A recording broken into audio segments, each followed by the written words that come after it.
Alia, la petite licorne. Dusty, le petit zèbre doré. Encore une fois, Alia, la petite licorne, ne peut pas s'empêcher de regarder avec envie son amie Fanny disparaître dans le monde magique. « Tu n'as pas l'intention de la rejoindre et de me laisser me débrouiller tout seul, j'espère ?» s'inquiète soudain Gribouille. « Bien sûr que non, il faut d'abord retrouver Dusty », s'indigne la petite licorne. « C'est que je n'ai pas envie de me retrouver tout seul dans le monde des humains, moi, » avoue piteusement le petit lutin. « Tu n'es pas tout seul, je suis là. »« Bon, et ton ami Dusty, il est où ?» demande Gribouille, reprenant son air fanfaron. « C'est difficile à dire, il y a beaucoup de pensées confuses autour de lui. »« Encore des humains ?» bougonne le petit lutin.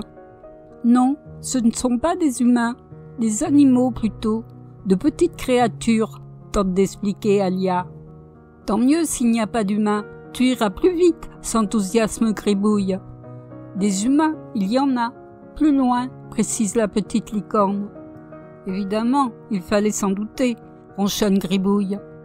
Encore une fois, Alia n'ose pas avouer qu'elle aime bien les enfants d'humains. « Dis-moi, Dusty, il n'est pas parti trop loin, tu vas vite le ramener, n'est-ce pas ?» demande le petit lutin plein d'espoir.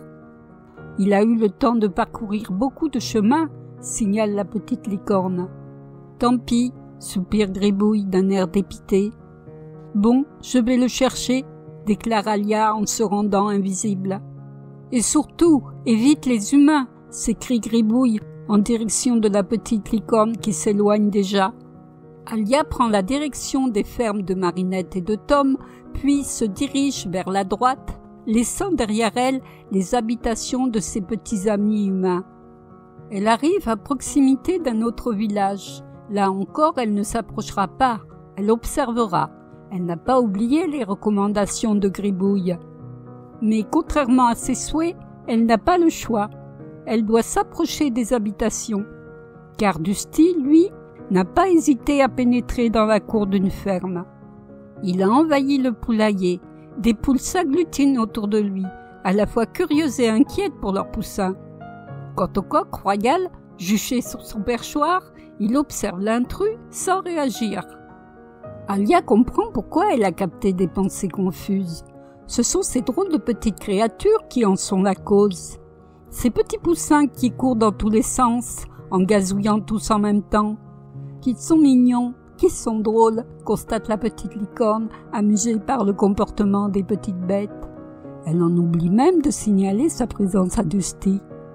Puis, une voix puissante, venant de la ferme toute proche, la fait sursauter. « Camille, va voir pourquoi les poules font un tel vacarme, et profites-en pour ramasser les œufs. » Une petite fille aux cheveux noirs, vêtue d'une jupe bleue et d'un t-shirt rayé, s'introduit dans le poulailler d'un pas sautillant. Elle a un petit panier à la main, pour les œufs sans doute. Quand la fillette aperçoit Dusty, elle s'immobilise un instant, sidérée, puis elle s'exclame. « Mais qu'est-ce que tu fais là, toi? Et t'es qui? Tu ressembles à un zèbre? Mais non, ils sont noirs et blancs, et toi tu es orange. T'es pas un tigre quand même? Tu ne vas pas manger les poules, dis ?» s'inquiète Camille en reculant un peu. Pendant ce temps, un poussin plus téméraire que ses frères parvint à sauter sur le dos de Rusty. Trouvant sans doute sa nouvelle position amusante, il piaille joyeusement pour attirer l'attention de ses frères. Piou, piou, piou, piou, piou. Sa mère, une poule rousse, se précipite hâtivement pour venir au secours de l'imprudent. Mais tout ce remue-ménage attire encore plus de volatiles. De petits canetons, curieux, voulant eux aussi participer à ce nouveau jeu, s'approchent en caquetant en chœur. Piou, piou, piou, piou, piou. Deux autres poules, un canard et une oie, se joignent eux aussi à ce branle-bas de combat.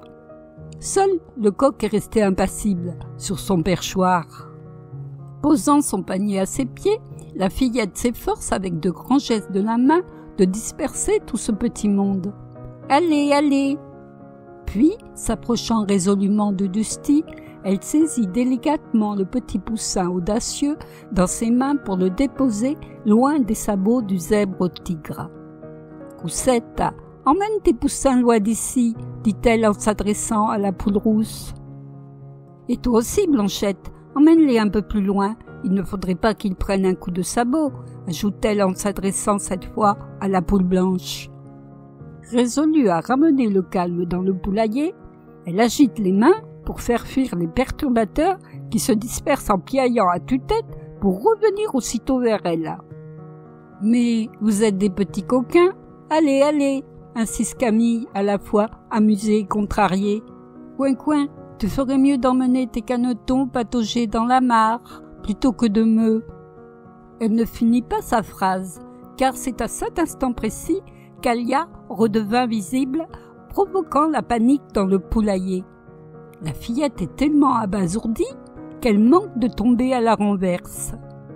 Puis, à la fois ravie et incrédule, réfléchissant à haute voix, elle dit « Ça alors, on dirait que des personnages magiques se sont échappés d'un livre de contes de fées. » D'un air pensif, elle ajoute « Ah, j'ai compris, je rêve, je me suis endormie et j'imagine toutes ces choses étranges.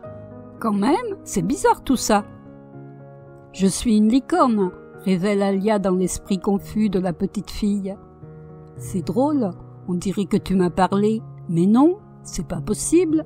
Ou alors... »« Je suis venue chercher mon ami Dusty pour le ramener au pays magique, » explique la petite licorne. « Mais oui, tu parles, je t'entends. Un pays magique, tu dis? Où il est? »« Il est ailleurs, » répond Alia sans entrer dans les détails.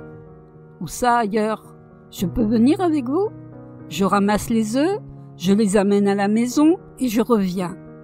Vous m'attendez, hein? » Tu ne peux pas venir avec nous, » tente d'expliquer la petite licorne. « Ah, vous n'avez pas le temps de m'attendre, c'est ça? » fait la fillette d'un air déçu. « Ce n'est pas tout à fait ça, mais si tu le souhaites, je peux venir dans tes rêves, » promet une nouvelle fois Alia. Je me demande si je ne suis pas en train de rêver, finalement, marmonne pensivement Camille. Aïe, fait la fillette en repoussant la poule rousse qui ne trouve rien de mieux que de picorer son pied. Ben non, je rêve pas. J'ai toujours des œufs à ramasser, moi. Maman doit se demander ce que je fabrique. Elle voudra pas croire que j'ai bu une licorne et un zèbre tigre. Nous devons partir, explique à nouveau Alia. C'est dommage que tu peux pas rester plus longtemps. Mais ça fait rien, de toute façon, je dois ramasser les œufs. Après un dernier regard à leur nouvelle amie, Alia et Dusty s'éloignent au galop en direction du passage magique. Camille, elle, après avoir rempli son panier d'œufs, regagne sa maison en chantonnant « J'ai vu une licorne, j'ai vu une licorne !» « Allez, allez, dépêchez-vous, j'ai hâte de franchir le passage magique, moi aussi !» ronchonne Gribouille en les apercevant. « À toi d'abord, Dusty, on te suit !» ajoute-t-il ensuite d'un air réjoui. Puis s'adressant à la petite licorne, il dit « On a réussi, ce n'était pas si difficile que ça finalement. Tous les deux, on forme une bonne équipe, pas vrai ?» Sans attendre de réponse, il désigne le passage magique et conclut « Maintenant, tu peux suivre ton ami. » À son tour, Gribouille franchit le passage magique qui se referme instantanément derrière lui. Et surprise, il tombe nez à nez avec une foule de créatures magiques. Il y a quelques fées curieuses, de petits elfes malicieux, un grand dragon protecteur. Les amis d'Alia sont là eux aussi, avec leurs parents. Mais surtout, il y a Akourna, la maman de la petite licorne. Alia, elle, est restée à côté du petit lutin. Gribouille n'a pas le temps de s'interroger sur le sort qui l'attend, que la voix de la licorne s'impose dans tous les esprits. Ouvrir un passage magique vers un autre monde est dangereux, tu le sais, Gribouille. Confus et penaud, le petit lutin baisse la tête. Et se précipiter, sans réfléchir, les plus encore, fait la voix s'adressant cette fois à la petite licorne. Je regrette, fait piteusement Alia. Nous avons dû maintenir le passage magique ouvert trop longtemps à mon goût, tonne le grand dragon. Malgré tout, Même si nous étions prêts à intervenir s'il le fallait, vous avez fait preuve de détermination et de générosité tout au long de ce périple, fait à nouveau la voix de la licorne. Après un instant de silence, elle ajoute « Tu as fait des promesses qu'il te faudra tenir, Alia. »« Oui, je les tiendrai, » assure fièrement la petite licorne. « Dorénavant, tu auras la possibilité d'accéder au monde des rêves des humains. Et Gribouille sera à tes côtés, » déclare la majestueuse licorne. « Mais, je suis obligée, je dois rencontrer des humains, » gémit le petit lutin.